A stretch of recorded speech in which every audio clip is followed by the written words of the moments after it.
வணக்கம் நண்பர்களே இந்த பதிவில் நம்ம பார்க்கக்கூடியது புரட்டாதி நட்சத்திரம் கும்பம், புரட்டாதி நட்சத்திரம் மீனம். புரட்டாதி நட்சத்திரத்தில் பிறந்த நண்பர்கள் அவங்களுடைய வாழ்க்கையில் நட்சத்திர பலன்கள், அதுவும் அவங்க அந்த புரட்டாதி நட்சத்திர பிரகாரம் எந்த ஊரில் இருக்கக்கூடிய திருத்தலத்துக்கு போயிட்டு வரணுன்றது பற்றியும் முழுமையாக இந்த பதிவில் நம்ம பார்க்க போகிறோம். பொதுவாக புரட்டாதி நட்சத்திரம் அப்படின்னா குரு பகவானுடைய நட்சத்திரம் அப்படின்றது எல்லாருக்கும் தெரியும். ஏன்னா புரட்டாதி நட்சத்திரம் அப்படின்றது நமக்கு குரு பகவானுடைய நட்சத்திரம். கும்ப ராசியில் 3 பாதம் வரும். 1வது பாதம், 2வது பாதம், 3வது பாதம், 4வது பாதம் மட்டும் மீனத்தில் வருங்க. அப்போ புரட்டாதி நட்சத்திரம் முழுமையான நட்சத்திரம் கிடையாது. 27 நட்சத்திரம் இருக்குதுங்க. 27 நட்சத்திரம் 12 ராசிகளில் அடக்கமாகும். ஒரு ராசிக்கும் 3 நட்சத்திரம் வரும். அப்போ கும்பராசியில் வரக்கூடிய முழுமையான நட்சத்திரம் சதயம் மட்டும்தானுங்க. அவிட்டமும் பாதி நட்சத்திரம் தான். புரட்டாதி நட்சத்திரம் 3/4 நட்சத்திரம், 3 பாதம் கொண்ட நட்சத்திரம் இந்த கும்பத்தில் வரும். ஒரு பாதம் மீனத்துக்கு. புரட்டாதி நட்சத்திரத்துடைய அதிதேவதை யார்? எந்த கடவுள் புரட்டாதி நட்சத்திரத்தில் அவதரித்தார் அப்படின்னா குபேரர் அவதரிச்சார்ன்ற மாதிரி ஒரு அமைப்பு இருக்குது. அப்போது குபேரர் பிறந்த நட்சத்திரமாக தான் இந்த புரட்டாதி நட்சத்திரம் கருதுகிறாங்க. அப்போ புரட்டாதி நட்சத்திர நண்பர்கள் எப்படி இருப்பாங்க, எப்படி இருக்கணும்? பொதுவாகவே புரட்டாதி நட்சத்திரம், இப்போ குருன்னா ஜாதகர். குரு அப்படின்னா ஜாதகத்தில் நம்ம கட்டத்தில் குருன்னா தான் அப்படின்னு அர்த்தம். அப்போ புரட்டாதி நட்சத்திரம் அப்படின்னா நம்ம தேவகுருன்னு சொல்லக்கூடியவர். மீன் குட்டிக்கு நீச்சல் கற்றுக் கொடுக்க வேண்டிய அவசியம் இல்லைன்னு சொல்லுவாங்க. அந்த மாதிரி இந்த புரட்டாதி நட்சத்திரத்தில் பிறந்த நண்பர்கள் படிப்பாக இருக்கட்டும், விளையாட்டாக இருக்கட்டும், எல்லாத்துலேயும் ஆர்வம் ஜாஸ்தியாக இருக்கும். இந்த ஸ்போர்ட்ஸில் நிறைய நண்பர்கள் இருப்பாங்க. விளையாட்டுத்துறை, விளையாட்டு சார்ந்த கல்வி, இதிலெல்லாம் பார்த்திங்கன்னா இந்த புரட்டாதி நட்சத்திரத்தில் நிறைய நண்பர்கள், அது நம்ம நாட்டுக்கே பெருமை சேர்க்கக்கூடிய அளவுக்கு விளையாட்டுத்துறையில் சாதித்தேன் அப்படின்னாலும், இல்லை நான் ஒரு டிஸ்ட்ரிக்ட் லெவலில் போயிருக்கிறேனுங்க, ஸ்டேட் லெவலில் போயிருக்கிறேனுங்க அப்படின்னாலும் இந்த புரட்டாதி நட்சத்திரத்தில் நிறைய நண்பர்கள் இருப்பாங்க. உடல் வலிமை அதிகமாக இருக்கும், தன வரவு அதிகமாக கொண்டவர். ஆனால் தனக்காக வாழக்கூடியவர் கிடையாது, தன்னை சார்ந்தவங்களுக்காக வாழக்கூடியவங்க.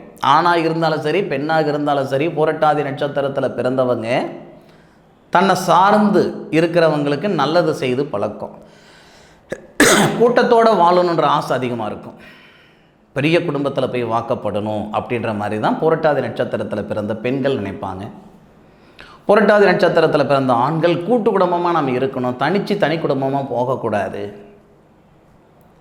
10 பேர் இருந்தாலும் ஒரு சட்டியில் சாப்பாடு செய்யணும் அப்படின்னு நினைக்கக்கூடிய நண்பர்களாக தான் இந்த புரட்டாதி நட்சத்திரத்தில் பிறந்தவங்க ஜாஸ்தி இருப்பாங்க. நிறைய கூட்டு குடும்பத்தில் இருக்கக்கூடிய அந்த தலைவர் அப்படின்னு பார்த்திங்கன்னா அவங்க புரட்டாதி நட்சத்திரத்தில் தான் பிறந்திருப்பாங்க. கும்பம் அல்லது மீனம் எப்படினாலும் சரி. ஆனால் அவங்களுடைய நட்சத்திரம் அந்த புரட்டாதி நட்சத்திரமாக தான் இருக்கும். அதே மாதிரி குடும்பத்தையே நான் நெஞ்சில் தாங்குறேனுங்க நிறைய பேர் இருக்காங்க. எப்படின்னா பிறந்திருப்பாங்க, குதிரைக்கு கடிவாளம் கட்டின மாதிரி ஒரே பாதையில் போவாங்க. மாதத்துக்கு ஒரு 20,000 ரூபாய் கொடுப்பாங்க. அதுக்கு மேற்கொண்டு எனக்கு கேட்கக்கூடாது, குடும்பத்தை பற்றி எனக்கு எதுவும் என்கிட்ட சொல்லக்கூடாது, நீங்களே தான் பார்த்துக்கணும், செஞ்சுக்கணும், அப்படி இருக்கிறவங்கலாம் இருக்க தான் செய்கிறாங்க. இன்னும் ஒரு சிலர் இருப்பாங்க, மாதத்துக்கு 5,000 ரூபாய் சம்பாதிச்சாலும் குடும்பத்தையே தாங்குன்னு தாங்குவாங்க. ஒரு சின்ன விஷயமா இருந்தாலும் தானாக ஓடி போய் வாங்கிட்டு வந்து தன்னுடைய குடும்பத்தை கரெக்டான ஒரு பாதையில் கொண்டு போகிறவங்களாம் இருக்கிறவங்களும் இருக்க தான் செய்கிறாங்க. அப்போ புரட்டாதி நட்சத்திரத்தில் பிறந்த நண்பர்கள் இதில் 2வது ரகம். முதல் ரகம் கிடையாது, 2வது ரகம். தான் சம்பாதிச்சது முழுமையாக வீடு வந்து சேருதுன்னா இந்த புரட்டாதி நட்சத்திரத்தில் பிறந்த நண்பர்கள். அது ஆணாக இருந்தாலும் சரி, பெண்ணாக இருந்தாலும் சரி.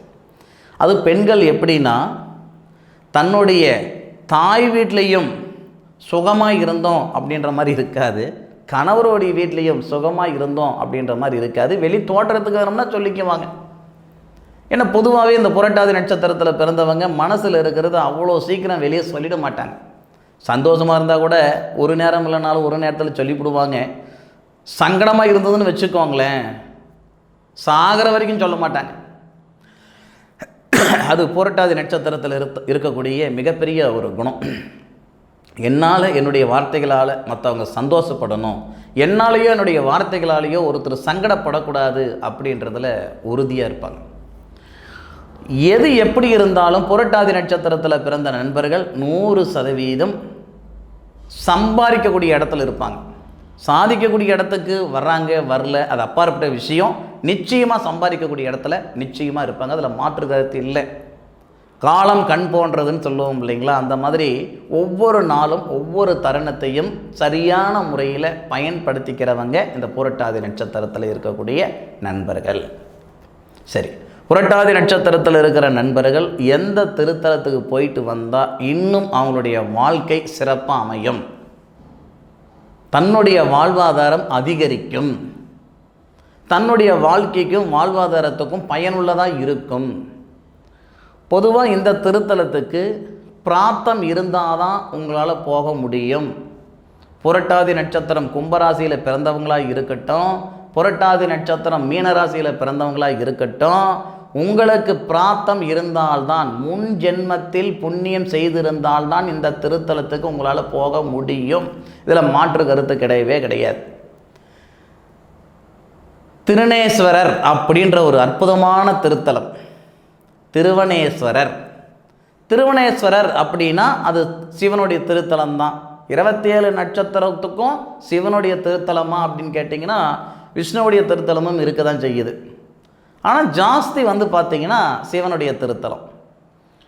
அந்த திருவனேஸ்வரர் திருத்தலம் எந்த ஊரில் இருக்குது அப்படின்னா ரங்கநாதபுரத்தில் இருக்குதுங்க. ரங்கநாதபுரம் எந்த ஊரில் சாமி இருக்குது? திருவனேஸ்வரர் இந்த புரட்டாதி நட்சத்திர நண்பர்களுக்கு உகந்த தெய்வம், இந்த பிரபஞ்சம் உருவாக்கிய ஒரு திருத்தலம் அப்படின்றது தெரிஞ்சுக்கிட்டீங்க. ரங்கநாதபுரம் அப்படின்றது எந்த ஊரில் இருக்குன்னா திருவையாறில் இருந்து திருக்காட்டுப்பள்ளி, நிறைய பேர் கேள்விப்பட்டிருப்பீங்க. இந்த ஊர் திருக்காட்டுப்பள்ளின்றது நிறைய பேருக்கு தெரியும். அந்த திருக்காட்டுப்பள்ளி டு அகரம்பேட்டை போகிற பாதை, அந்த அகரம்பேட்டையிலிருந்து கூட ஒரு 2 கிலோமீட்டர் 2.5 கிலோமீட்டர் உள்ளார போகணுங்க. திருவையாறிலிருந்து திருக்காட்டுப்பள்ளி, திருக்காட்டுப்பள்ளியிலிருந்து அகரஞ்சேரி இல்லை அகரம்பேட்டை, அகரம்பேட்டையிலிருந்து பார்த்தீங்கன்னா சுமார் ஒரு 2 to 2.5 கிலோமீட்டரில் தான் இந்த ரங்கநாதபுரம் இருக்குது. அந்த ரங்கநாதபுரத்தில் எழுந்தருளிய அற்புதமான திருத்தலம்தான் நம்ம திருவனவேஸ்வரர். அந்த திருநேஸ்வரருக்கு போயிட்டு வரதன் மூலமாக 100% புரட்டாதி நட்சத்திரத்தில் பிறந்த நண்பர்களுக்கு நல்ல அனுகூலம் ஏற்படும். இதில் மாற்று கருத்து கிடையாது. பிராத்தம் இருக்கணும், அதை முதல்ல தெரிஞ்சுக்கோங்க. பிராத்தம் இருந்தால்தான், ஏன்னா திருவையாறில் இருக்கிறவங்களே திருக்காட்டுப்பள்ளியில் இருக்கிறவங்கள கூட அந்த கோவிலுக்கு போகிறதுக்கு பிராத்தம் இருக்காது. நிச்சயம் உங்கள் வாழ்நாளில் ஒரு முறை போயிட்டு வாங்க, வாழ்க்கையே நல்லா இருக்கும், வாழ்வாதாரமும் நல்லா இருக்கும். சரி நண்பர்களே, என்னுடைய காணொலியை முழுமையாக பார்த்தமைக்கு மனசிலிருந்து மனமார்ந்த நன்றிகளை சொல்லிக்கிட்டு மீண்டும் அடுத்த ஒரு அற்புதமான தருணத்தில் உங்கள் அனைவரையும் சந்திக்கும் வரை உங்களிடமிருந்து விடைபெறுவது உங்கள் வீட்டு ஜோதிட நண்பனான மா. காளிதாஸ் மணிகண்டன். திருச்சிற்றம்பலம். வாழ்க வையகம், வாழ்க வளமுடன்.